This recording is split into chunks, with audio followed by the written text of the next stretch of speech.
G'day. While I was on the mainland, I managed to catch up with author, hunter, researcher, and computing engineer, I think he was, Dennis Wright. Dennis is a witness to what he can only describe as a Thylacoleo carnifex or Marsupial Lion on more than one occasion. He wrote this little book here back in 2017. You can buy it online. I'll put the link to it in the description box. You can have a look, see for yourself. It's a great little read. And it's all about Dennis's experience with these animals over the years growing up in Victoria, out in the Maryborough kind of area. That's where I caught up with him, in Maryborough, and we had a bit of a chat at a cafe there for half an hour or so. And yeah, it was very interesting chatting to him. So if you're interested in Thylacoleos, by all means get on board and have a listen and have a read and support budding independent authors. Cheers.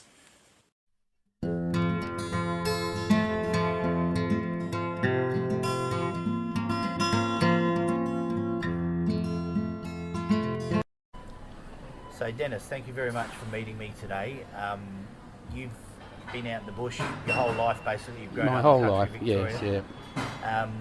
I bought your book recently. It took me a while to get my act together to buy it, but I read it and I really enjoyed it.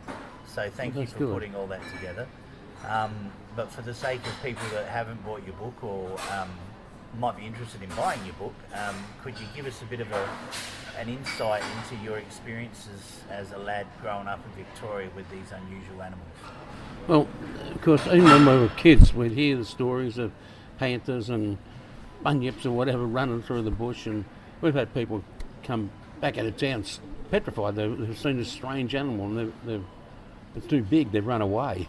Yep. And so for years I'd seen it. The brother and I saw one off in the distance years ago, around the school kids at primary school, and it was a good distance off, a mile or more away. Okay. And, oh, look at that, you know. And then went across the road and then, but we didn't have guns or anything in those days. We were kids. Yeah, so yeah. we came on home and thought Dad would seen it, but This is growing up back in the 60s, well, before that, oh yeah, no, 50s. late 50s, yeah.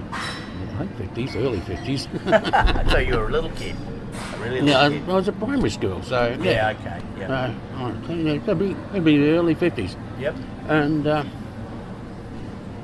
anyway, unfortunately my brother's died since then, so I can't get him to back it up. Yeah, fair enough. But you don't see them all that often, but I had seen one somewhere else. I can't think where it was.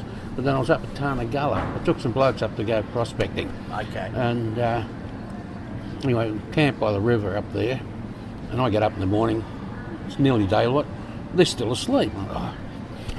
So I took the gun, went to see if I could pop a duck or whatever, see what's going on. on. Bunny or whatever. Yeah, shoot, well, I don't eat bunnies, but shoot them for dog food, Yep. sell the pellets.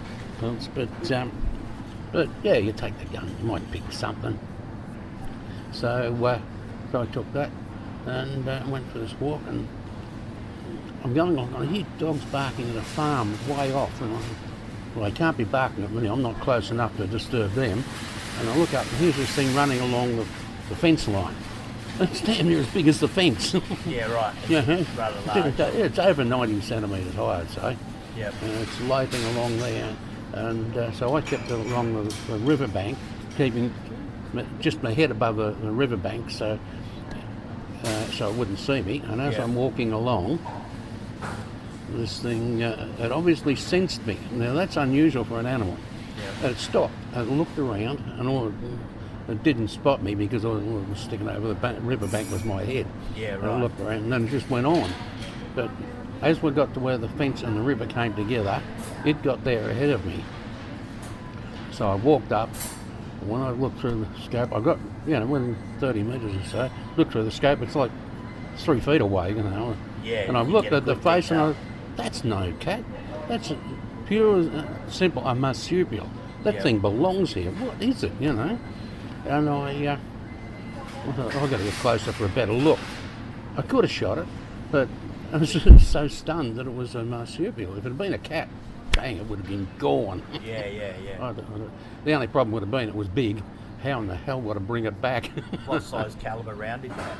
Well, I was only using a 22 auto, Okay. but it had the steel jackets. They had Magnum rounds in it. Yeah, Yep. they go better in the autos. So I tried to get close, and it just zap, it disappeared. The minute you took your eyes off it, trying to get Yeah, closer. I had to walk past another tree, and in the time it took me to walk past a tree, it disappeared. Right. I thought, how in the hell? So I went over and I searched all around and looked at the van, tried to pick up tracks, tried to see where it might have gone. Could not see a thing.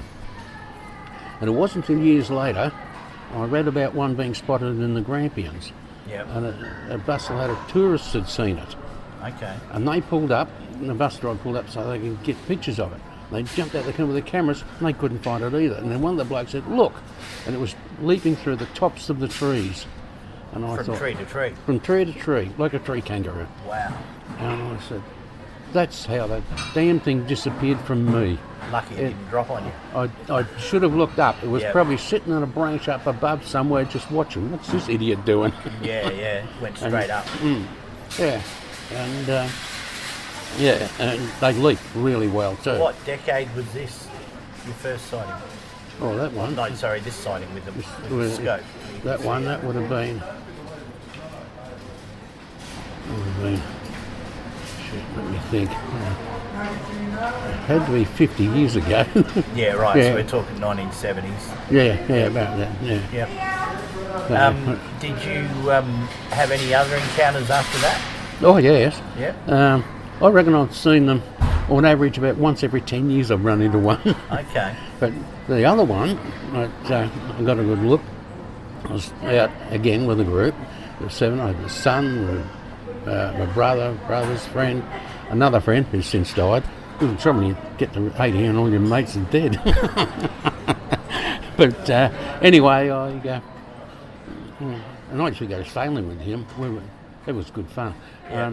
But his son was along, and so there's about 7 of us all together. Okay.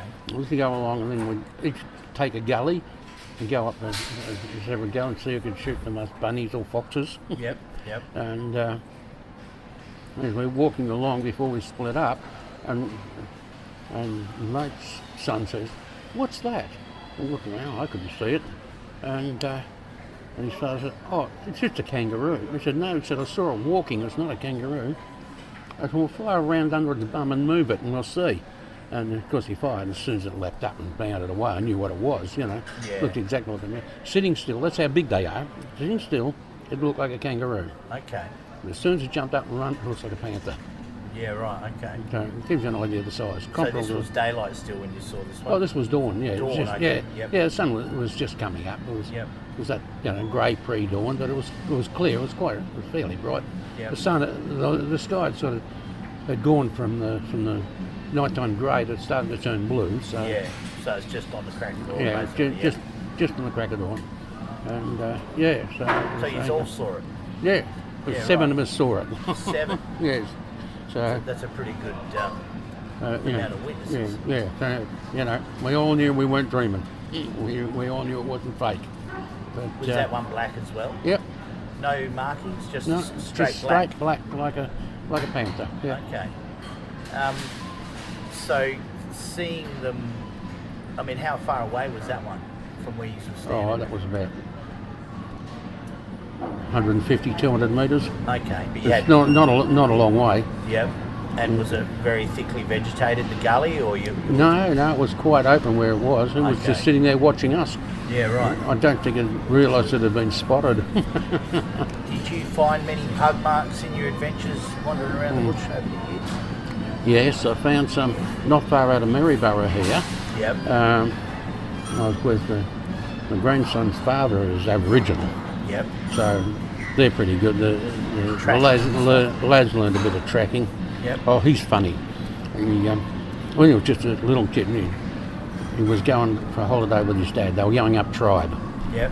live native Yep. for a week for his school holidays. Anyway, he comes back, and I said, "Did you learn anything from Dad's people?" He said, "Yeah, they taught me how to skin a snake." I said, "What for?" He said, "So we could cook it in the fire." I said, did you eat it? Oh, we didn't cook it for nothing. This is your grandson now? Yeah. Anyway, he's 18 now, so... Yep, awesome. And he was little then, but I was with him and one of his mates, and we're up there, we tracked this thing. We tracked it for, it must have been over a kilometre, I'd say, and then we got the ground was too stony and we lost the tracks. Okay, so this was in a creek bed? No, this was on one of the old goldfields. You Okay. know, old diggings and stuff there, and So tracks. the ground was relatively soft, and was it wet? No, winter? dusty. Just dusty. Dusty, okay, yeah. dry. Yeah, so where it was loose and dusty, it was Yeah, leaving print. prints. Yep. As soon as it got the gravelly, stony bits, prints just disappeared. Couldn't find anything, you know, after that. So we sort of scouted around, but couldn't see where it went. Okay. But Yep. there's a lot of sightings around Maryborough. Yeah. People are always telling me. Well, up the end of my street, there's a dam. Doesn't hold any water these days, but it used to. And one of the kids said to me, I was going to go up the forest there. He said, but I got near that dam. He said, no, there was a panther drinking out of the dam.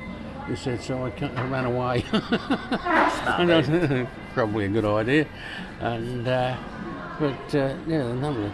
bike on the other side of town. He said he gets out one morning, looks at his back window, we can see the forest behind him. Yeah. And here's this thing loping along the back fence in the forest. Jeez. And a couple of sightings out of Daisy Hill, and where else? Another bloke that's going out of town. It's got a nice big place and big shed down the back, and a feed shed for horse feed and chook feed and whatever. Yep. And probably even puts dog kibble there too. Now I believe these things are partial to dog kibble. They'll raid the dog kibble. Sorry? They'll raid dog kibble, Oh, yeah. food. Yep. And they don't mind that. Yeah, right. And anyway, I was sort of putting that out when I put out a trail cam, sprinkle some kibble around and see if I can attract them. Yep. Bring them in. Yeah, probably only get foxes. Foxes will love it. Yeah, but but his daughter went down to get something out of the shed, and she comes tearing back. Dad, there's a panther in the shed. So he goes down. Of course, it's taken off down the creek by this time, you know. He said, "Did you try to chase it?" He said, "Just disappeared." I said, "They do that. They do that." About half a dozen people a year camping disappear in Victoria. And usually without a trace, and they've got no explanation as to why these people disappear. And I've often thought maybe the odd one or two might be on the menu for either big cats and or these marsupial lions that are still creeping around the place. I often think that because we've got some devils as well, you Yep. fall over in the bloody bush and you're found by the devils, Yep. they'll eat everything. Yeah, They'll even yeah. eat your boots. Yeah, they do. They eat everything, for sure. They'll eat your boots and your belt and the whole bit. So there's still devils out in this part of Victoria, or mainly up in the Great Divide, you reckon? No, there's some. There was somebody who caught it, Wombat State Forest out here towards. What's the joint? But before you get to Castlemaine, out that way. Okay, in the yep. forest out there, and there's been reports. Yep. Is there a lot of old historic mine shafts in the area? Yeah. There'd be hundreds of them pretty much, wouldn't there? Or- Yeah, quite a few. Yeah. But somebody was camped out there and they said they could hear them. Okay. Yeah. They get a pretty distinctive noise. They do, Yeah, very pugnacious. Yeah. I can remember taking the kids to the wildlife park at Ballarat there at one stage, and we get the devil case, no devils to be seen. So of course I made the call, didn't I? They come storming out. Yeah, where's the tucker? Where's the tucker? They thought they're going to have to fight me for the tucker. And the kids were amazed. Yeah, I know what they're like. Their numbers out my way, because the facial tumour disease started out in the northeast. Yeah.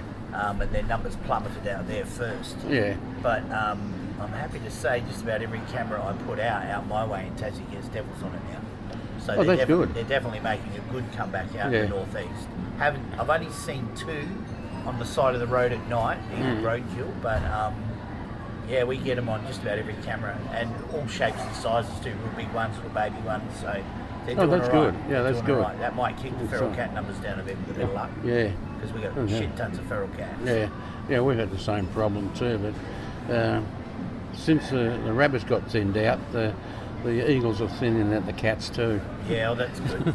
The other How's thing the eagle numbers going out this way? Yeah, not too bad. Yeah, they're fairly steady. The other thing we got, somewhere I don't know where he's coming from, is a powerful owl. Okay. Geez, they're big. Yeah, right. We came in right in over my roof one night, and I just saw the shape, and no noise, because they Perfectly quiet. Perfectly quiet. He just glides over the top of the roof, and where's he going? He goes down next door's thing and drops into the street, and he takes off with a cat in his claws. Awesome. He grabbed it in the street. He's drifted into town and grabbed it and hauled it off, and he must have thought it was a good spot to hunt, because about 2 nights later, about 2 nights later, I saw him go down our driveway and across the other house, the other side. So make sure your cat's locked up. I said, there goes another cat. Yeah, the wedge-tailed eagles come out my place in Tassie quite a bit. Sometimes there's 2 or 3 hovering around. Yeah. And when I first got my dog, she was pretty skinny. Yeah. And I used to have to keep an eye on her because they'd pick her up in a flash, she's not a small kelpie, but she wasn't real big when I got her. Yeah. She's a bit more solid now. And when they come into the fire tower at work, she gives them the hurry up. She's not scared of them, but they can easily take her out. Yeah. I mean, they're massive, some of the eagles. Oh, yeah. It was funny, one of the farmers out Reedy Creek way, he had... the bitch had about 5 or 6 puppies, and he said that they were just playing in the yard, and he said, oh yeah. He comes back later and there's only 4 puppies playing. He said, what the hell? Where's the other puppy go? And then about 2 minutes later, in comes an eagle, picks up another one and goes. He said he put the other 3 inside. He said the eagle was flying along picking off the puppies. Have you ever done any research into dogs and cats disappearing in the area when there's like sightings of big cats and stuff? Or? Not really, but I know that the Thylacoleo is like your thylacine, and he's got the big gape when he opens his mouth. Yeah, okay. And that's terrifying to dogs, because you can't bite something that's got a mouth big enough to bite your head off. Yeah, and their heads are massive. They get huge. I've held a Thylacoleo skull, and it made a cougar's skull look like a kitten. Yeah, it was ginormous. Yeah, they really are big. But they got that hinge on the jaw that opens right out. Yeah, okay. Have you seen one do that? No, I haven't seen one do that. Okay, but you know from the hinge on the fossil on the skull. But I had a report, a bloke, he had a terrier and an Alsatian, and they were running around. They thought they'd spotted something under a log and went to charge up under the log. Next thing you know, he said both dogs turned, ran for home. Yep. He said he looked at it, he couldn't believe it, and then he said this big black cat thing sauntered out from under the log. Yeah, right. Obviously the dogs are going to go in there, and they told them to get out, and they bolted. They got such a fright at the threat display of this thing that they went home. He said, you couldn't get them out the door.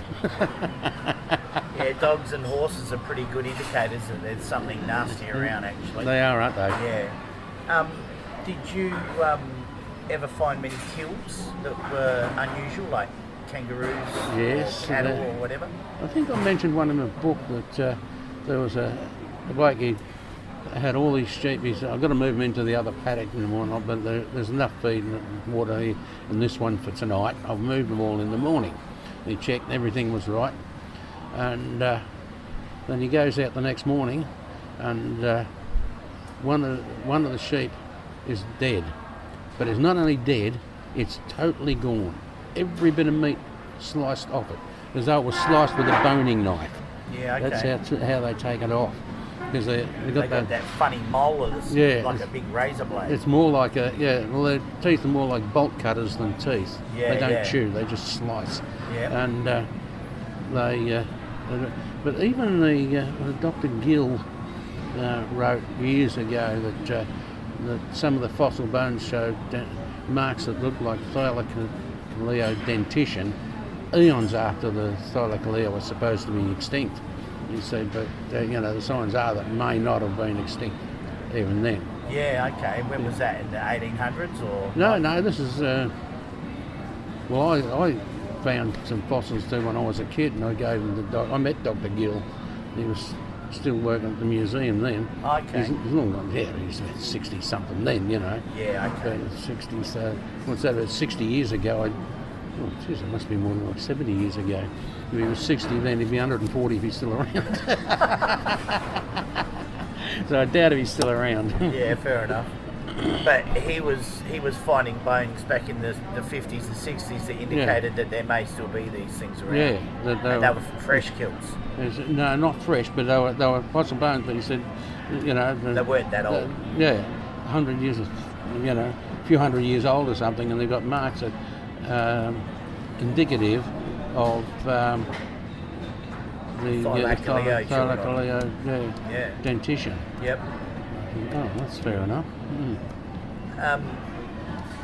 The prints that I find are really large a lot of the time. Not all the time, but sometimes they're really large and they've got that real distinct fifth digit that sits out like an opposable thumb almost. Yeah. Have you found any sort of real clear prints like that? Was it always too dry? And did you find that fifth digit very often? I have seen it a couple of times, not often, but sometimes, a nice bit of dust or something along the side of the road, or in muddy weather, I'll find the odd one.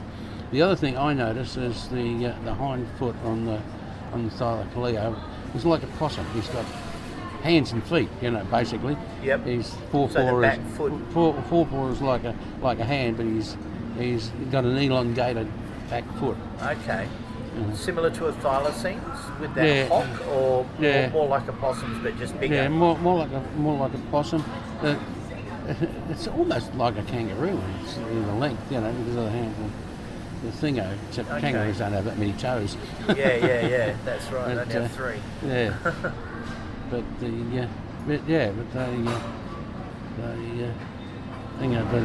It's probably more like a possum.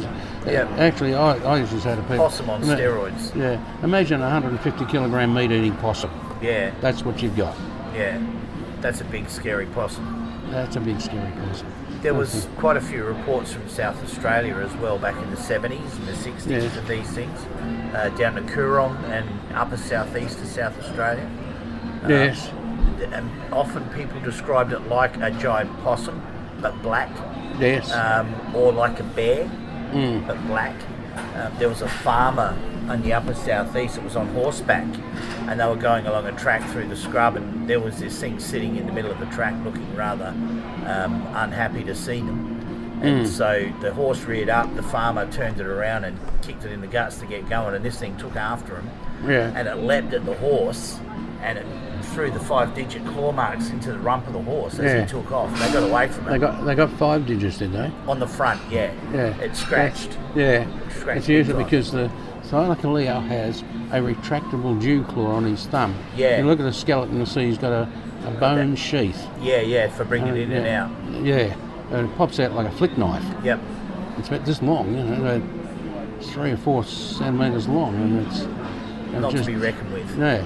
Rip you open like a can of sardines. Because they used to argue about how it would kill, how with those teeth it can't bite like a the claws would be so powerful. But that claw, and he's only going to grab it and he flicks out the one that's like a knife and just guts lights you. out. Yeah. Either stick it in your kidneys or you stick it in your throat and, probably rip your head off. We find lots of headless kangaroos. Yes. All over the place. More often than not, they've got their lungs missing. Yeah. All the soft tissue. But all the blood-filled organs, basically. Sometimes they go in under the ribs and do it. But I think that's more thylacine as well. Yeah. I mean, I don't really investigate Thylacoleo stuff at all, to be honest, but it comes to me, and because I was over here this time round, I thought I should pop in and say g'day and just have a chat to you because I'm interested in it, but I get that much thylacine reports, I haven't got time for that rabbit hole as well. There's only so many rabbit holes. That's right. You can only do so much. Yeah, but a lady from out near Broken Hill sent me some photos just the other day of some headless kangaroos that she found just on the side of the road out there. Yeah. Well, we know they're out there. The local tribe up there, because the Jar rang his grandson in his dad's tribe. Yep. Their land goes all the way up there, but up Lake Mungo, I can't think what the... You remember the language group? Is it Radjuri? Or? I can't remember. Okay. But in New South Wales. Yeah. Yeah. But they call them... There's a couple of other lads around town that are Aboriginal descent, and Matty, he said to me, Grandma always says, don't go in that forest at night because the Dillingooley will get you. Dillingooley.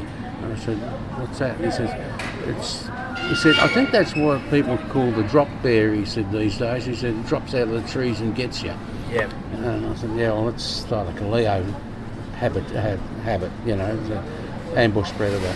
Yeah. So they're arboreal, they climb like a possum. Yeah, you wouldn't know it hit you. No. Be all over before it began. You got something over 100 kilograms dropping on you from 20 to 30 feet up. And, yeah, gnawing in your throat. Yeah. Yeah. But you wouldn't even need to do that, you'd probably crush your lungs and everything if he landed on you. Yeah, that's it. If he landed from the height. The original book on Australian mammals, I think, was by Burrell and Lassouf.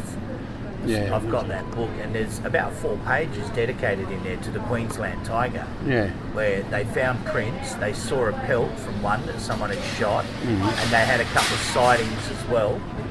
And I believe they did take plaster casts of some of the prints back in the day, and this is back in the 1920s. And they said this thing exists, we just haven't managed to trap one. So, I mean, they were eminent zoologists. Yeah. But somewhere between the 1920s and the 1970s, a whole level of denial and arrogance crept into the science fraternity, and these things don't exist anymore, Yeah. But the blackfellas up in Queensland call them a yarry, I believe. Yeah. And they still talk about it, so that means it's still there. Yeah. When it's not there, they'll stop talking about it. Basically. That's right, yeah. That's how They it usually know. rolls. Yeah. They get it. They know a lot more than what the scientists do, I tell you. Yeah, yeah. They see a lot more too because they read the bush so well, Yeah.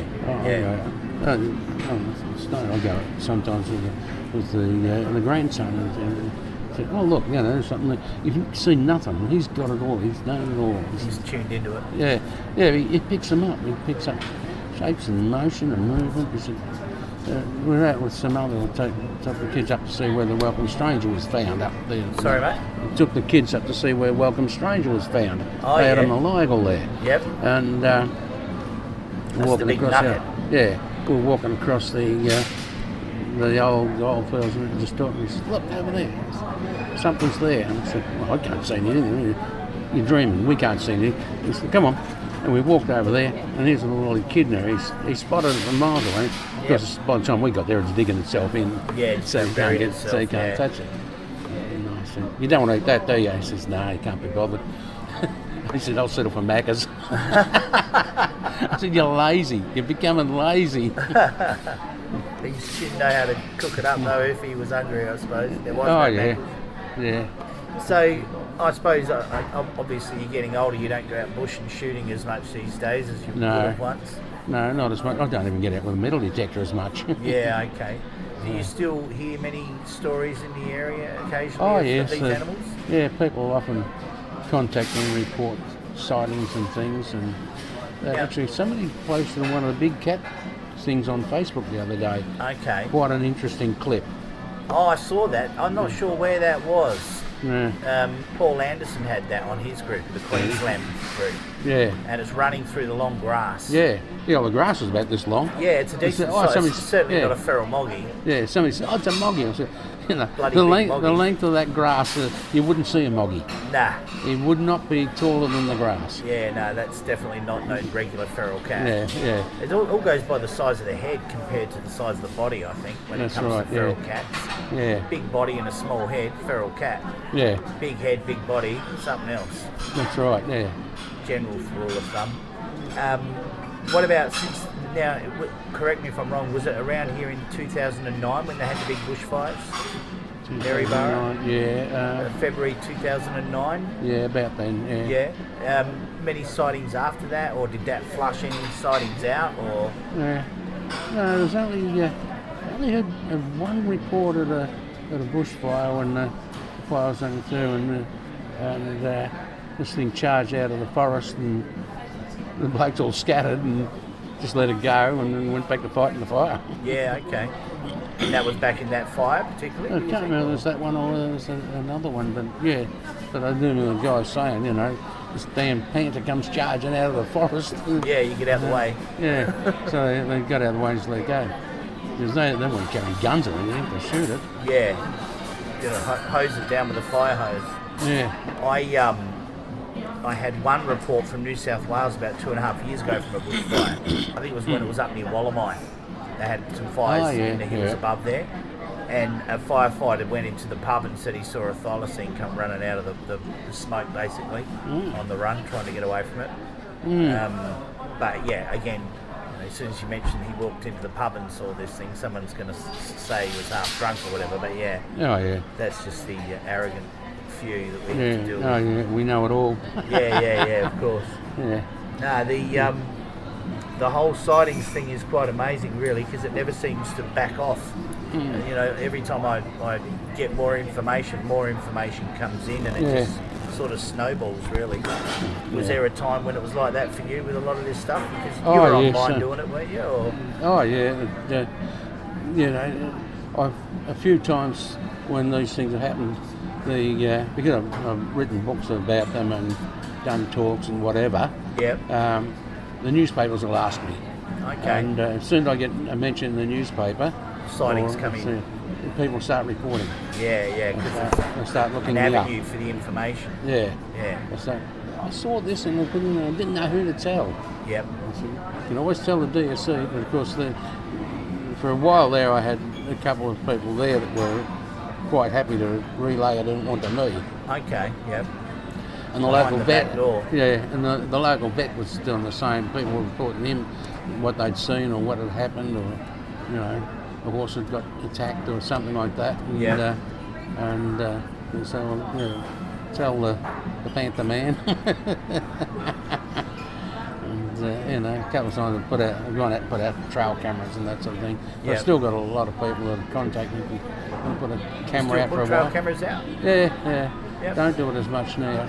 A couple of years ago I had to have cataract surgery. I sort of had to slow down then because every time I went out in the bush I was falling over. I couldn't see shit. I was tripping over everything. But, that's a bit of a hazard. Yeah. So anyway, I since I had the eyes on, it's not been too bad. Yeah. But as I said, the cold weather stops and when the arthritis plays up. Yeah. But in the warmer weather, I'll get out and take the chance. The missus goes crook if I go out on my own. Yeah, you got to take someone with you. Take the kids with me in case. Yeah, fair enough. But someone's got to have you back. Yeah, but I don't get around the way I used to. Sure. But I'm still pretty good. Yeah, you look pretty agile for 80, mate. I was going to say, I always reckon if you get out there and mow your own lawns at 80, you're doing all right. Bloody oath. Absolutely. I got an acre at my joint, and I mow it with a push mower still, so I'm still kicking along all right. I mow an acre with a push mower. Oh, that's all right. It takes me a whole day to do it, but I get it done. Yeah. But the wallabies and the paddy melons keep it reasonably low. It's not too bad down there because there's so many herbivores running around. Yeah. Wombats and stuff. I get quolls and devils at my house. Do you really? Yeah, and I hear the thylacines yipping from my front veranda at least 3 or 4 times a year out in the bush. So I don't have to go too far to put my cameras out, which is pretty good. I've had, I think, 4 sightings now within about 10 kilometres of my house. So it sort of means that I don't have to traverse all over God's creation to, I get lots of information and I try not to spread myself too thin. Yeah. So I sort of concentrate on my main area. Occasionally I'll put cameras out a bit further away if I get a good sighting on someone's property and they reckon these things are coming back, I'll do that. But for general, most of the cameras are just within 10 k's of home, basically. Yeah. And the price of fuel, you don't want to be driving all over the place anyway. You don't really, do you? Can't afford it. But I go and put them out occasionally, and used to leave them for a few weeks, but lately I seem all I've got is kangaroos and sheep and Yep. Foxes, all the plenty usual- of foxes around still. not that many foxes, which is surprised me a little bit. They do a lot of 1080s still out here.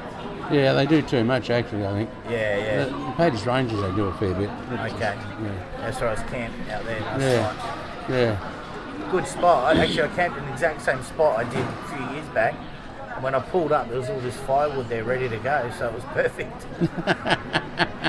Didn't even have to go looking for wood, so Oh, that's handy. had a good fire all night and put her out this morning before I left. So yeah, it's good. It's a lovely spot. Yeah. Well, look, thanks a heap, Dennis, for giving me your That's all time right. and meeting up with me. I really appreciate it. You're okay with me putting this on a YouTube just as a Yes, interview? yeah. I'll Yeah. throw a link there to your book as well, so people that are interested might buy a copy for you. Yeah. Help you out Oh a bit. yes, I said to the missus, I said, the more people you talk to, the more you spread the news, the more information comes in, and the more people buy the book. That's it. It's always the way. yeah. It's always the way, especially with the sightings info. I'll get that done probably when I get back to Tassie in a couple of 3 weeks. I'll edit it off and put it out, and I'll send you the link. I'll put the link to your book in there. I really like your book, actually. I'm not much of an author myself, but I am writing one at the moment, slowly but surely getting through it. But I think your little book, because it's such a unique thing, not many people write about Thylacoleo as being a thing that lives. Yeah. And that's exactly what your book's titled, Thylacoleo Lives. Yeah. But I think your book will be like a lot of those books. If you don't buy it while it's available, it'll become a little rare gold nugget in the years to come. Some of the books, like Cole Bailey's first book now, Tiger Tales, I think it's called, that sells for about $250 now. Yeah. And it was only about $10-15 brand new. Yeah. Well, I noticed a couple of my books, but this one will be able to stay in print because It's on Amazon. Amazon picked it up on their Kindle, so it'll be available as an e-book. Yep. It'll also be available because they have a what they call POD, print on demand. Yep. And if they get orders, they can run them off. They can do short runs. Yeah, excellent. All right. Well, we'll give it a plug because I really enjoyed it, and I just wanted to thank you for putting it together because it's all these little bits of information that blokes like yourself and myself put together that keeps the evidence rolling along, I suppose. But it's not only that; it's the information you put out helps other people. What do I see? What do I? How do I find them? Where? Yeah, you're giving them a vehicle for their encounter. Yeah, but yes, you're also telling them what you figured out that will help them locate these things, or be able to figure out where the darn thing went. Yeah. It disappears. Look up. And stay out of old gold mines. Yeah. Yeah, just be a bit careful where you're going. I've had a couple of sightings of strange things in old gold mines, actually. One from South Australia from the 1980s, and these kids they were only about 18 at the time. In this gold mine shaft, this old mine up in the Adelaide Hills, and they reckon they got chased out by a hyena. So there's no hyenas in Australia. No. That was probably a thylacine. It sounds more like it to me. Yeah. They actually used to call them a native hyena in Tassie for a while there, and then it was a marsupial wolf. And then it became the Tassie tiger pretty much after extinction. It wasn't really before 1936. It was always after that. Yeah, but it's the stripes that make them think of tiger. Yeah. But we got that postcard from South Australia with the Australian wolf on it. Yeah. That's got stripes. Yeah. From about 1906. So there's lots of clues that these things were all over the mainland. Yes. At one stage. So. All right. Awesome, mate. Well, thanks very much. I really appreciate your time. Yeah. Thanks. Cheers. Let's hope we can do some more business and get some get some more information. Excellent. Cheers.